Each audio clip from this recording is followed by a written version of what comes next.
بە میوانداری بەڕێز دکتۆر دلاوەر عەلاءالدین سەرۆکی دامەزراوەی میری کە لە ستۆدیۆ میوانمانە گفتوگۆ و شرۆڤەی دەکەین. دکتۆر بەخێر هاتی. سپاس بۆی کە ئامادەی لەگەڵمان لەم ساتێک کە من و تۆ قساکەین چوارچێوەی هەماهەنگی لە گفتوگۆدان سەبارەت بەو پێشنیارانەی کە سەدر داوێتی چاوەڕێ دەکەین بزانین ئاخۆ تا ئێمە گفتوگۆکانمان تەواوکەین ئەوان هیچ پەیامێکیان نەبێ. بەڵام با من لەو پرسیارە لەگەڵ بەڕێستا دەست پێ بکەم ئەگەر تەماشایەکی خێرای خود گوزەرێکی خێرا بە ڕوودا و مێژوویەکانی عێراقدا بکەین ئێستا دەتوانین بڵێن عێراق لە چ بارودۆخێکدایە؟ سپاس سلااو لە خۆت و لە بینەران و لە برادران. عێراق دەمێکە لە سەربەرەولێژ باری کەوتوتە لێژی و نظامەکەی حکومەکەی دینامێتی تەواوی سیاسەکەی لە جێژاوکێکدایە کە قەیرانە دوو قەیران بنبەستە دوو بنبەست وەزعی خراپتر بووە، لەرزۆکتر بووە، شلۆقتر بووە. بەڵام قەت بەقەدە و جارە کێشەی بنبەست و ئەزمەی سیاسی نەبووە کە ئێستا چوینە ناو مەرحەلەیەکی ئینتقالی بە دەرەجەیەک کە ئەوەی دێ لە مەودووە زۆر جیاواز دەبێ لەوەی کە هەتا ئێستا بووە. یعنی دەتوانی بڵێ ئەو هەفتەیەکی جیاکەرەوە بووە، چونکە پێشتر قەت پەرلەمان بەو شێوە ئیفلیج نەکراوە و چارەنووسی بە نادیاری بەجێ نێشراوە. دامەزراوەکانی دەوڵەتیش کە دەکا پەرلەمان خۆی ئەوجا حکومەت و قەزا قەت بەکو ئێستا لاواز و بێهەیبەت و بێتوانە نەدیتراون. ئەو دەستورەی کەەوە هەموو عێراقی کۆکردبەوە بەوەی ئەو عەقدە ئیجتیماعیەیە کە لە بینی هەموو پێکهاتەکان لە خۆ گیراوە، شیعەکانیش شان بەشانی کورد قیادەی ئەو پرۆسەیان کرد. ئێستا کە قیمەتی ئەو حبرینیە کە لەسەریتی لەبەرەوەی نەک تەنها چەندین ساڵە کەس هیچ لایەنێک بە مەزبوطی پابەند نەبوو، ئەزمە دروست بووە لەبەرەوەی خەڵک پابەند نەبووە. ئیمڕۆکە تەیاری سەدری کەەوە هێزە بڵین ژمارە زۆرینەکەی پەرلەمانی هەبوو ئێستاش باڵا دەستە ڕەفزی کردوتەوە چەندین جارێ خاتە ژێر پرسیارەوە. خەڵکی ترش ئیمڕۆ باسی هەموارکردنەوەی دەکەن لە حالەتێکیش داینە کەەوە ئەو عەقدە ئیجتیماعیە هەرخۆی لەلای هەمووانەوە تقریباً بەتاڵ کراوەتەوە. جا بۆیە عێراق وەکو وڵاتێک زیاتر بە خێرایی ئێستا خێراییەکی زیاتر لە جاران بەرەو شکستێک دەڕوە، هێشتا شکستی نیناوە، هێشتا لەرزۆکە، بەڵام بەو ئیتیجاهە بڕوە بەو شەلەلێکی ئێستا هەیە بەو جۆرەی کە هێزەکان مامەلی لەگەر دەکەن. عێراق لە خراپترین مەرحەلەکانیەتی کەەوە ئەگەر عیلاج نەکرێ انهیارەکەی دەگاتە خاڵی نەگەڕانەوە ئەگەر نەگەیشت بیتە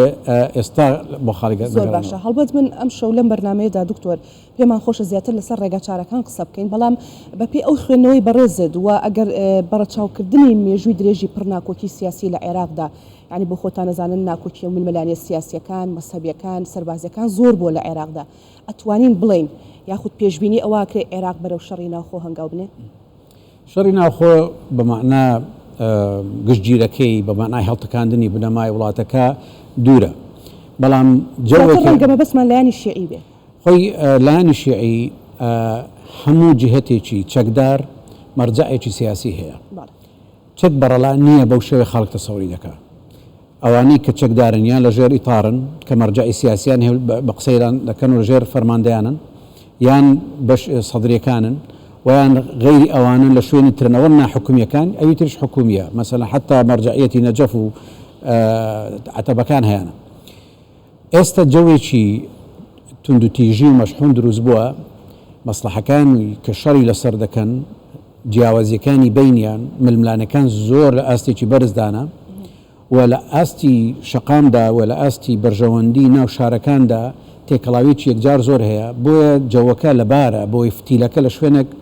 مەشخەڵێک بگرێ. بەڵام دام پێدا بە خۆداگرنێکی یەکجار زۆر هەیە لە ناو شیعە، مەرجەعیەتی نەجەف، ئێران، خودی لایەنە ململانێکەرەکان دانی بە خۆداگرتووە دەزانن براکوژیەک یان شەڕێکی سەرتاسەری لە ناو شیعەدا زیان زەرەرمەندی هەرە گەورە هەموویانن بەیەکەوە، بەڵام ئەوە معنایەوە نییە دەتوانن ڕێگەشی لێ بگرن. جا مەسەلەی براکوژی ئەمە بۆ پێدا چوینە، میلەتانی تریش هەبوو پێدا چووە، ڕەنگە دەستپێکەکەی ئەگەر بە فیشەکەشێتەیەکیش بێتن کەس ناتوانانی زەمانەتی ڕاگررتنی بکە، بۆیە ئێمە ناتوانین بڵین دەبێ یان نابێ، بەڵام تا ئێستا هەموو ئیرادەکان بەرەو ئەو ڕوون کە نێلن بگاتە ئاستی پێکدادان. بەڵام جەوەکەشراوەنیە لە بەردەم عێراقا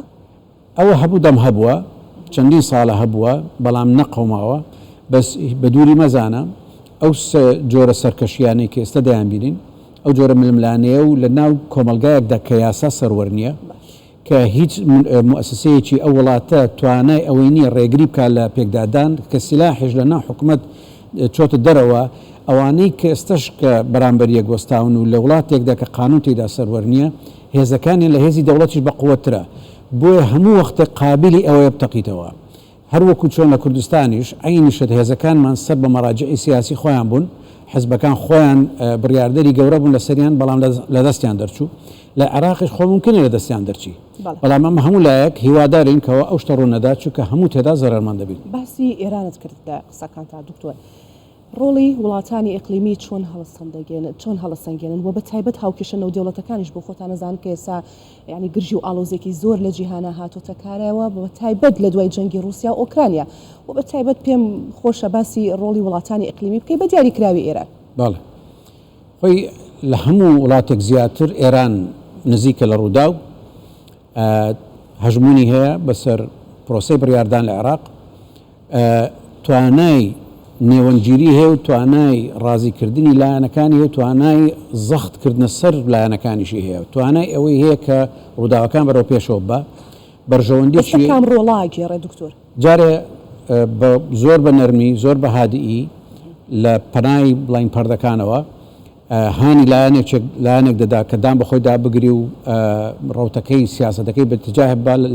لە هەمان کات ئەو طبعاً بۆ لای ئیطار و لە هەمان کاتیشدا هەوڵی جددی دەدا بۆی کە سەدرریەکان لەو سەرکەشێدا نەرم ببنەوە کەەوە شتێک نەکەن لە بەرژەوەندی ئەواندا نەبێ ئێران زۆر نزیکە لە ڕوودا و زۆر هەسترا دەگری و زۆر بڕیاردەریشەوە یەکەم زەرمەندیان سوودمەندە لە نەتیجەکانیدا جا بۆ توانی بڵێ حسابی هەرە گەورەی شیعە ئیمڕۆ بۆ ئێرانە ئێرانیش لە هەموو وڵاتێکی تر زیاتر نزیکە لە ڕووداوەکان بەڵام هەتا ئێستا زۆر بە سەبرەوە سەیری ڕووداوەکانیان کردووە نەسائحیان پێشکەش کردووە و ڕەنگە بە زۆرشتی ترکە ئێمە نەیزانین تەنبیهیان کردوون کە نەگاتە ئاستی براکوژی و شەڕی ناوە خۆچ کە بۆ ئەوانیش گەلێک زەرمەندە بەڵام ڕۆژێک دێ کەەوە بە ئاکتیفتر بە دەستی بڵین بەدەست خۆیانەوە چەندین ئامرازیان لە بەردەستدا بەکاری دێنن بۆ ئەوی هەموو لایەنەکان بخەنە ژێر فشارێکەوە کە بێن بە یەکەوە دابنیشن یان کۆنتترۆلی وەزعەکە بکەن دیارە ئەو کاتە نەهاتوە چونکە مەسافەیەکی زۆر هەیە لە بینی ئەوەی کە ئێستا ڕوو دەدا و دیالۆگی بینی مکەوینەکان بڵین دیالۆگی بینی هێزەکانی لەناو عێراقن بۆ خۆیان شتەکان حەل بکەن و بێگومانیش لە مثلا ئاغای قاعانی بۆ ئاخرە لە نەجەف بووە مەسەلەن هاتوچوو دەکا گومانم نییە لەوەی کەوا پەیوەندی هەیە بە ئەندامان و هێزەکانی ناو چوارچێوەی هەماهەنگی و لەگەر سەدرریەکان و لەگەر خەڵکی تریش بۆیە کە دەڵێ ئێستا چی کردو چی نەکردووە ئەوان سیر دەکەن عیلاجێکی بنبڕ عیلاجێکی سەرەکی بۆ ئەو ئەزمەیە باشترە لەوەی کەوا ڕێگە بەکار و کاردانەوە بکەن جا بە دووری نازانین کەەوە ئەگەر دیتیان بنبەستەکە بەردەوام بوو عێراق گەیشتە حالەتێک کەوا بە کەس عیلاج نەکرا دوور نییە ئەوان هەموو ئەدەواتەکانی بەردەستیان بەکار بێنن بۆی زۆرە بۆی بەکار کاتیان هەمیشە زۆر باشە دکتۆر دلاوەر سەدر کە کشایەوە لە نێو ئەنجومەنی نوێنەرانی عێراق ڕاستەوخۆ باسی لەوە کرد لە دوای کاندیدکردنی محەممەد شیع سۆدانی بۆ پۆستی سەرۆک وەزیران لایەنگرەکانی هاتنە سەر شەقام وتیان دەبێت پەرلەمان هەڵبوەشێتەوانێ بۆچی بەڕاستەوخۆ دەست دەبات بۆ هەڵوەشانەوەی پەرلەمان ئایا هەڵبژاردنەوەی پێشوەختی پەرلەمان جارێکی دیکە ئەمە چارەسەرە بۆ دۆخی عێراق چارەسەر بۆ دۆخی عێراق نا چونکە ئەوەی کە ڕوویداوە بە دەست پێشکەری تەیاری سەدری ڕوویداوە کە ئالۆز بۆ بە دەست پێشکەری ئەوان و هەڵی ئەوان بووە و ئێستاش عیلاجەکانی بە ئوسلوبێکە ئەوان داوای دەکەن کە دیسان هەڵەیە و نایاساییە و زۆریش بڵین سەر لە شێوانی تێدایە ئەوەی کە داوای دەکەن ڕەنگە بیانەوە لە بەرژەوەندی خۆیان دابێ مەسەلەن کە پەرلەمان حەل ببێ نەک لە بەرژەوەندی عێراق دابێ ئەوان باسی بەرژەوەندی عێراق دەکەن بەڵام لە ڕاستیەکەیدا تەنها وەسیلەی ئێستا لە بەردەستی سەدرریەکانە کە لە پەرلەمان چوونەتە دەرەوە لە شاری ئەوە بێن زەخت بکەن پەرلەمان ئەفلیچکەن شوێنی مهم داگیر بکەن ئەوە وەکو بڵێ سیستەمەکە لە ملەوە لە قڕقرتۆکە و بیگرن و بڵێن سیستم بە ئەسیری بگرن و بڵێن ئللا دەبێت ئەو ڕێچکەیە بگرن تا دکتۆر ببوورە هاوڕای لەگەڵ ئەو قسەیە دەڵێن سەدر دووشتی بەدەستەوە بوو کە زۆر گرنگ بوو پەرلەمان و شەقام بوو ئێستا پەرلەمانی لەدەست داوە تەنها شەقام ماوەتەوە و فشارەکە لە ڕێی شەقامەوەیە سەدر حکوومەتیشی لەدەست بوو پەرلەمانشی لەدەست وەکو زۆرینەیە دەیتوانی زۆر شت بکە ئەگەر لە حکوومەتیش نەمابایە ئۆپۆزیسیۆنیش با لە ناو پەرلەمان شتی یەکجار گەورەی پێدەکرا دەیتوانی ڕێگری لە هەر شتێککە کە لە بەرژەوەندی خۆی دانەبووایە کە وازی هێنا و بە بڕیارێکی یەکلایەنە ئومێدی بەوە بووکەوە یان بیگەڕێنەوە یان سیستەمەکە پرۆسەکە نەچێتە پێشەوە ببێ ئەو و ئەگەر چۆ پێشەوە بێ ڕێ لێ بگری بەڵام لە تەوقعی کەسدا نەبوو وازوو بێتە مەیدان ڕەنگە تەوقعی ئەوە بوو کەوا حکوومەتی ئێستا بەردەوام بێ یان یەکێکی تر بێ کە ئەو پێڕازی بێ بەڵام کە سەیری کرد ڕەزامەندیوی نەخوازراوە و ئیتارش گوێ نەداوە ئەوەی کە ئەو 73 پەرلەمانێکی کشاندۆتەوە یەکسەر پڕیان کردەوە شوێنەکانیان یەکسەر بە خێراییەوە بەرەو بوو لای سەدر ڕەنگە دەمێک بی خۆی بۆ ئەو حازرکردی بێ بەڵام چاڕوان نەکران و وازوو بیکە بەڵام کە سەیری کرد محەممەد شیع سوودانی وا پەلەی لێ دەکرێ و ئیجماع هەیە لەسەری و بۆ بتە سەرۆکی وەزیران ئەوانش هاتن بۆی ڕێگری لێ بکەن هیچ چارەیان نەبوو لە غەیری داگیرکردنی پەرلەمان و ڕێگرتن بە معنای داگیرکردنی یان ڕێگرتن شەلەل پێهینانی هەموو سیستمی حکمڕانی کە بدایەتیش باسی ڕەفزی هەموو سیستمی حکمڕانیان کرد لەبەرچی چونکە خۆیان ئەو کاری دیکەن قانونی نییە ئەوان ناتوانن بێن لە چوارچەوەی دەستور و یاسا مەتەسەڕف دەکەین بەڵام پەرلەمانیش داگیر دەکەین و نالین پەرلەمانە جێگەی خۆی دابنیشین نەخێر ئەوان لەسەر ئەو زەریعەیەکەوە هەموو سیستمی حکمڕانی بە دەستور و بە حکوومەت و بە قەزا و بە هەموو شتەوە ڕەفز دەکەن سەرنوێشتێکی نظامێکی نوێیان دەوێت بۆیە هاتین شوێنێک داگیر دەکەن کە تاکە شوێنی شەرعیەتدانە بە بڕیار و شوێنێکیش داگیر دەکەن کە بە پێی دەستورەوە تاکە شوێنێکە حەلی تێدا بێ بۆیە هەتاوەکو ئیمڕۆ هەتاوەکو دوێنێ مەبەستیان لە داگیرکردنەکەیان حەلەکانی کە باسییان دەکرد ڕەفزی هەموو شتێک بوو لە دوێنێەوە مەوزوعێکی ترە باسی دەستور ناکەن باسی یاسا ناکەن باسی نظام ناکەن ڕەفزەکەی ناکەن بەڵام باسی حەلکردنی پەرلەمان و هەڵبژانەوەی نوێ دەکەن معنای ئەوان دیسان هاتنەوە ژێر چوارچێوەی هەمان ئەو دەستور و یاسایی کە مەفروزە کاری بێ بکرێن باشە دکتۆر بەڵام هەر لە داواکانیا باسی ئەوەی کرد کە دەبێت سیستمی سیاسی عێراق بگۆڕێت مەبەستی چی ینی سیستمی سیاسی عێراق چۆن دەگۆڕێت یاخود دەستور گۆڕینی دەستور هەروە بەو ئاسانیە لە ڕێگەی شەقامەوە دەتوانێت سەدر ئەمە بکات لەمانە کارتن بەدەست سەدرەوە توانێت هەر کات بێوێ بەکاری بێنێتەوە سەدر کارتی بەدەستەوە نییە تەنها کارتی بەدەستەوەی بوو ئەو بوو کە شارعی جولاند و پەرلەمانی داگیرکردنی ئێستا شەقام بەهێزترین کار بێ بەدەست سەدرەوە بۆ خۆی ئەو ئەدەواتانەی پێشتر لە بەردەستی بوو ئەمڕۆ تەنها شارعی لە بەردەستە شارعەکەش با ئەوەندەی هەیە کە لە بەغدا شەلل بە سیستم بێنی ئەوەی لە دەستە تەنها ئەوەشی بەکار هینا بەوەش ناگاتە نەتیجەیەک بۆیە لە ئەخیر هەر فەشەڵ دێنی بەڵام چیە فەشەلەکی بەو دەرەجەیە نییە بڵێ هیچی پێشبینی هەنگاوی داهاتوی سەدر بکەن پێشبینی لەمە دووە تەنیا بڕیاری سەدر و هەنگاوی داهاتوی سەدر نییە کە بڕیاردەرە لەسەر مستەقبەلی عێراق ئەو کارتی پێبووە بەکاری هێنا بەڵام ئەو کارتە ناگەینتە نەتیجە زوویان درەنگ ئەو دەبێ بێتەوە ژێرباڵی هەمان ڕژێم و هەمان دەستور ڕەنگە هەندێک شتی دەست دەکەوی چونکە سیستەمەکە ئەوەندە زەعیفە مەجبورە تەسلیمی ئەو حالەتە دەبێت کە ئەو بەبارمتە پەرلەمانی گرتووە سیستەمەکەشمان عێراقەکە ئەوەندە زەعیفە تەسلیم دەبێت معنای ئەو شتێکی دەست دەکەوی بەڵام ئەو شتانەی تری دەست ناکەوی کە باسی دەکات سەدر دەویست ببتە حاکم و پێشڕەوی تەواوی عێراق وەکو تاکە کەسی کە سەرچاوی دەسەڵات بێ و دەیویست لە قەزا دەستکاری بکە پەرلەمانی ئەکسەریە هەبێ حکومەت بەژێر ئیرادەی ئەو بێ معناوێ تاکە مەرجعی دەسەڵات بێ ئەوانەی دەست ناکەوێتەوە دوای ئەوەش ئێستا کە پەرلەمانی بەجێهێشتووە ئەو پەرلەمانە شەرعیەتی خۆی هەیە توانای ئەوەشی هەیە بە قسەی بکەن بە قسەی نەکات ئیمڕۆ ئیتاریەکان زۆر بەقووەترن لەوەی کە سەدر مامەڵیان لەگەر دەکات ئیتاریەکان کێشەی لاوازی خۆیان هەیە کە پەرتەوازن بەڵام ئەگەر پێکەوە سەیران بکەیت لەو حاڵەتە نوێی دروست بووە بەو زۆرینە پەرلەمانی کە ئێستا هەیەە زۆر توانای ئەوان هەیە کە ئەوان فەرزی شەرت بکەن لەمە دووە چونکە ئەوەی کە سەدرەکان دەیکەن قانونی نییە ئەمە ڕیسواکردنی پەرلەمانە ئەمە شەلەل پێهینانی سیستەمە ئەمە داهێزرانی عێراق ئەمە شتێکە لە عرفی نێودەوڵەتیش و قانونی و دەستوریشدا جێگەی نابێتەوە کەواتە ئیتارەکانی ئیمڕۆ باڵا دەستن کەواتە چوارچەوەی هەماهەنگی ئیتارەکان و کۆی بەڕێزت باسیەکەی ناچنە ژێر داواکاریەکانی سەدرەوە بە تایبەت بۆ هەڵوەشانەوەی پەرلەمان شرط نییە ئەوان دەستنە ژێر باڵی هەندێک داواکاریەوە چونکە دەزانن ئەوان عیلاجی مشکلەکەنەکەن هیچ قووەتێک نییە ئیمڕۆ پەرلەمان تەفعیل کاتەوە و سەدرەکان ڕازی بکە بۆی بێنە دەرەوە بەبێ ئەو شتێکیان پێ بدەن ئەلە لە قەلب و ماوەیەکی کورتیش بێ دەبێ ڕازیان بکەن بێنە دەرەوە بەڵام ناچن هەموو خۆشیان تەسلیم بکەن واز لە حکومەت پێکەنان بێنن واز لە ئەکسەریەکەیان بێنن یان انتخابات بەدڵی سەدرەکان دەست پێ بکەنەوە پەرلەمان حەل بکەن جارێ ئەگەر بچێت تەفاسیل سەدرەکان داوای دوشتی مهمیان کردووە بەڵێ. ئەویش حەلکردنی پەرلەمان هەڵبژارنەوەی چتر بەڵێ. بەڵام کە دێ سەر ئالیات و تەفسیلات با ئەوەندە معقد و ڕێگری هەیە کە ڕەنگە هەر مفاوەزەکە خۆی چەندی مانگ بخایێنێ ڕەنگە ئەستەن حەلی پەرلەمان ڕووی نەدا ئەگەر ڕۆژی دا بە شەرتەکانی ئەو نابێت. کەواتە عێراق بەو دۆخی ئێستا کە هەیە بەردەوامە بێت ئێدا هاتووی بەکوێگات عێراق هەر عێراقێت تۆ ناسیوتە ئەزمی بەڵام باست کردوتە دۆخەکە ئێستا هیچ شاتێک وانە بووە. بەڵێ چونکە ئێستا ئەو سیستەمی کە ئەمە لە سەری دەڕۆین کە پێناسەکراوە بە دەستور و بە دامەزراوە ئەساسیەکانی حکمڕانی حکومەت و پەرلەمان و قەزا ئەوانە هەمووی سوکران ئەمانە هەمووی لاواز کراون ئەوانە هەمووی کراونەوەی کە قابلی تەفسیر و قابلی دەستکاریکردن و گۆڕانکاریکردن معناوێ ئەو قوچێتەی قانون و دەستورەکانیش نەماوە هەموو شتێک قابلی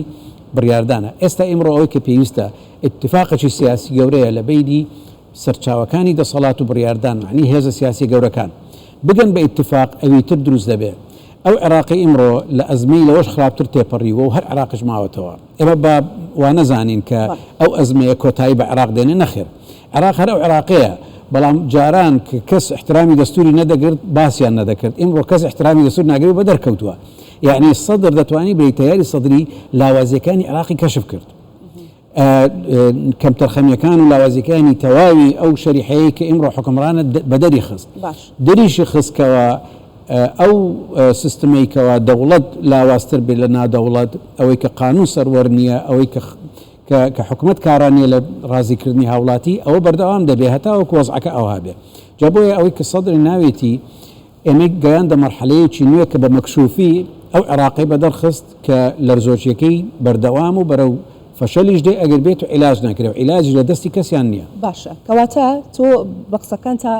من ئاوالی تێگەشتم دکتۆر ئێستا عێراق دەست خراوەتە سەر برینەکانی کاتێک برینیش دیارکەوت بە ئاسانی دەتوانێت چارەسەر بکرێت بەڵام بۆ عێراق ناتوانێت چارەسەری بکات چکاڵی چارەکەس نییە چارەسەری بکە هەموو وەختێک کێشەکان و برینەکان ئاشکرا بوونە هەرێبە لە ئینستیتوتی مەری دراستێکمان کرد پارسال هەر بە ناوی کەلێنە گەورەکانی سیستمی حکمڕانی عێراق و چارەسەرکردنیان هەموو وەختەشش خەڵک زانیوتی عیلاجە کوێیە بەڵام ئیرادەی چاکردن نەبووە حەزەکەم بەس باسی هەر چاومە لە بەغدا نەبی کوردستانش عینیشتە کۆمەڵێک لاوازی و کەلێنی گەورە لە سیستمی حکمڕانیمان هەیە ئێمەش بە هەمان ئتیجا هەوا دەڕۆین عیلاجەکانیشی دەزانین بەڵام نایکەین بەغداش کە نایکە لەبەرەوەی ئەو ئیرادە سیاسیە دروست نەبووە هێشتا بۆ دروستکردنەوە و داڕشتنەوەی عێراقێکی بە قووەت بە مؤسساتی کردن و چارەسەرکردنی ئەو کێشانە ئەو ئەزمەیە حالەتێکی دروست کرد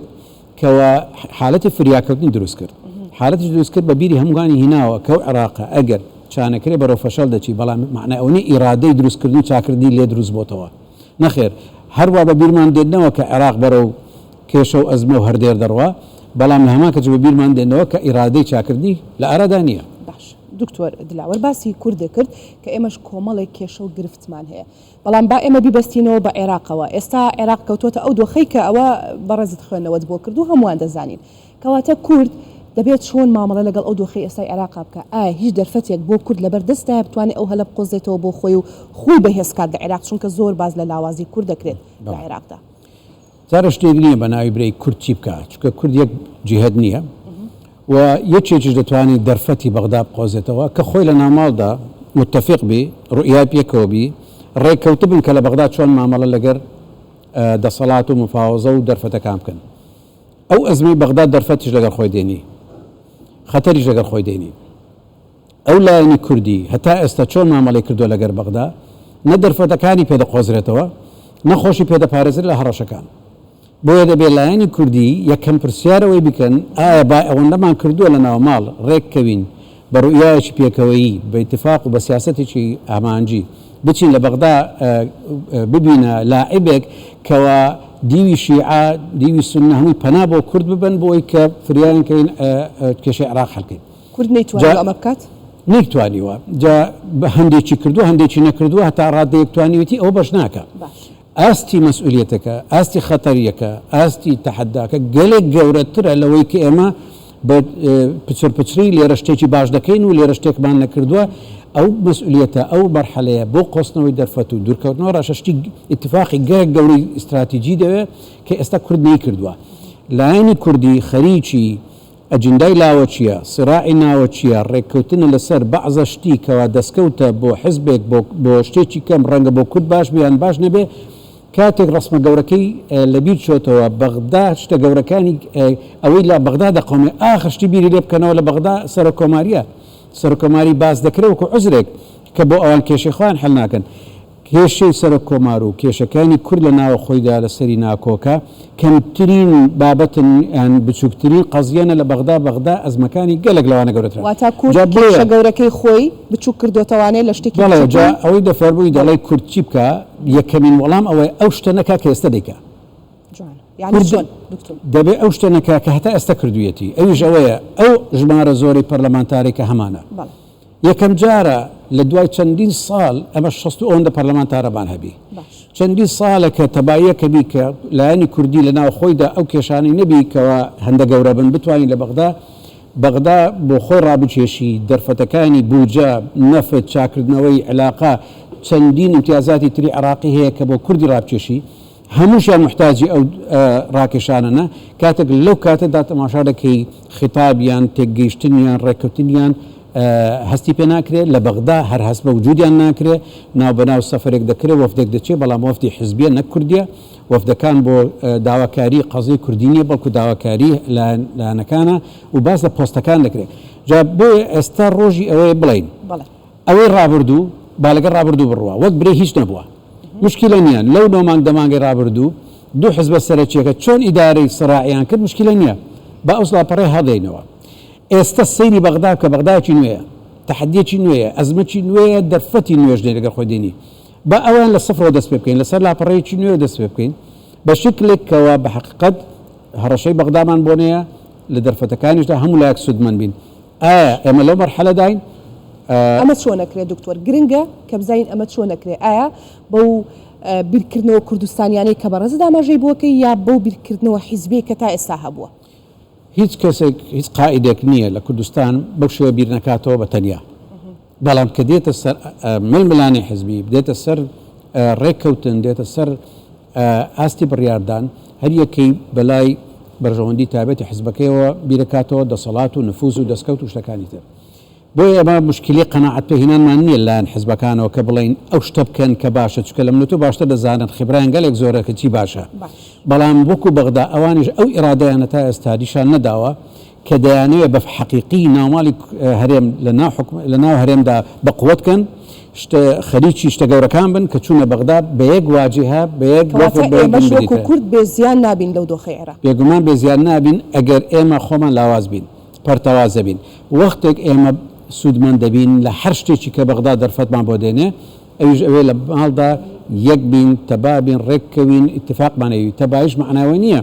منافەسە لە بینیان نەمینێ و لە هەڵبژاردنەکان دەنگ بۆ یەکتر نەخێر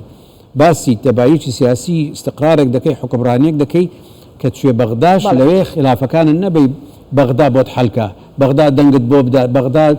چۆن لە خۆی لەکترازاوە شیعەکان لەکترازاون بێن بە لەکترازاوی ئێمەش وەکو دوو تیم بچین هەر یەکێ لەگەر لایەک بین ئێمە ئەوەی کە کردومانە هەتا ئێستا ئیسیفادەمان لە دەرفەتەکانی بەغدا نەکردووە دەتوانی بڵێ ئەگەر شیعی لێ دەرکی ئەوان علاجی مشکلە بکەن